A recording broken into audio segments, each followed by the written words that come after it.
Olá, seja bem-vindo ao Fatos Reais.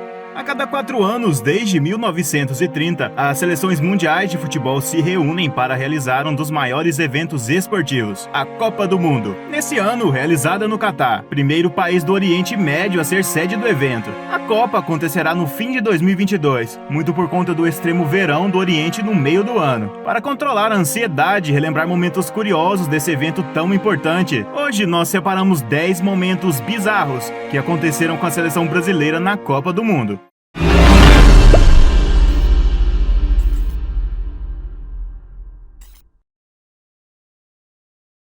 Na semifinal de 1962 no Chile, a seleção brasileira encarava justamente os donos da casa, em um jogo extremamente complicado para os dois lados. No meio da partida, Garrincha, uma das grandes estrelas da história da nossa seleção, foi expulso pela primeira e única vez em toda a sua carreira. Na ocasião, Garrincha tomou para si a responsabilidade de carregar o Brasil para a vitória. Porém, irritado com a marcação pesada da seleção chilena, ele acaba dando um chute na bunda de um dos atletas da seleção rival. Segundo ele, um pontapézinho de amizade. Ele acabou sendo visto por um dos juízes e foi expulso na hora. E ainda com um perigo de não jogar a final caso ganhassem.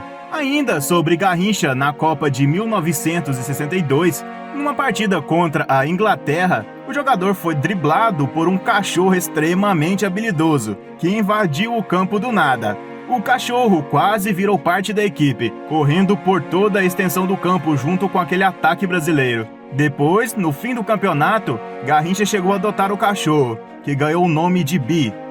Na Copa de 1998, o Brasil encarava a França na final. Porém, no dia do jogo, a estrela da seleção Ronaldo, até então detentor dos 2 últimos títulos de melhor jogador do mundo, teve uma convulsão poucas horas antes da final. A escalação da equipe chegou a ser divulgada sem a presença dele, mas de última hora o jogador entrou na partida. A seleção brasileira jogou tão mal e desincronizada que o Brasil perdeu para a França, na pior derrota da nossa seleção em Copas do Mundo.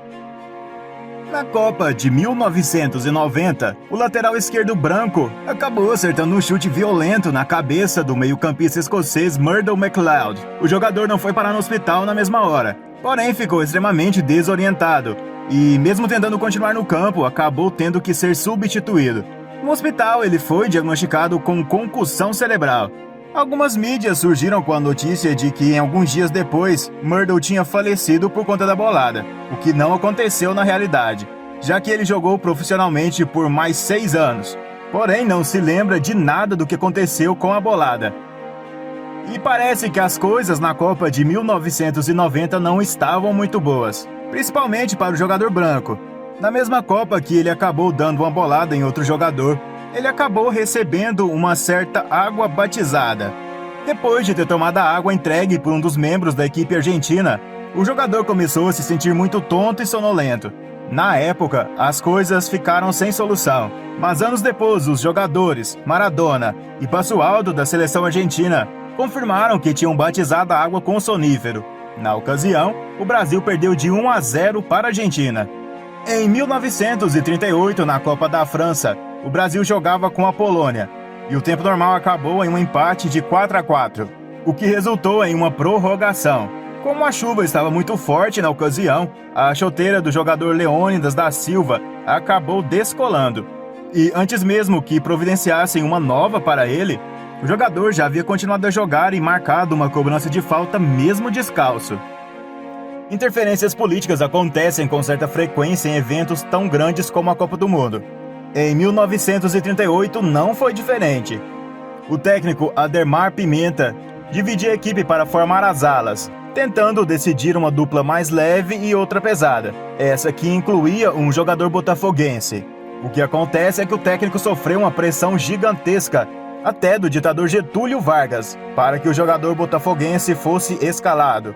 O técnico acabou optando por uma mistura de ala leve com uma mais pesada, incluindo o jogador do Botafogo, justamente por conta dessa pressão. E não tem como não falar daquele que foi durante anos uma grande vergonha nacional, o 7-1, jogando em casa e na tentativa de conseguir mais um título e se redimir da Copa de 1950. também sediada no Brasil.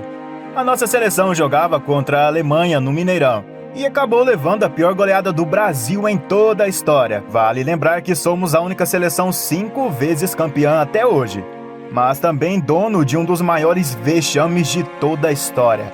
Uma curiosidade, vocês sabiam que em 1950 o Brasil também ganhou de 7-1 contra a Suécia? Zagallo é o técnico que mais venceu na história da seleção. O fato curioso aqui é que o técnico tem uma superstição e um fascínio pelo número 13, ou seja, ele celebra o dia 13 de junho, dia de Santo Antônio, e diz que chega até mesmo a anotar em um bloco de frases que tenham até 13 letras. Agora que chegamos ao fim da nossa lista, conta aqui pra gente se você já conhecia algum desses fatos curiosos sobre a nossa seleção. Você está animado para a Copa do Mundo desse ano? Acha que a gente vai conseguir conquistar mais um título? Conta aqui pra gente! E por hoje é isso. Não se esqueçam de deixar o like e se inscrever aqui no canal. Até a próxima!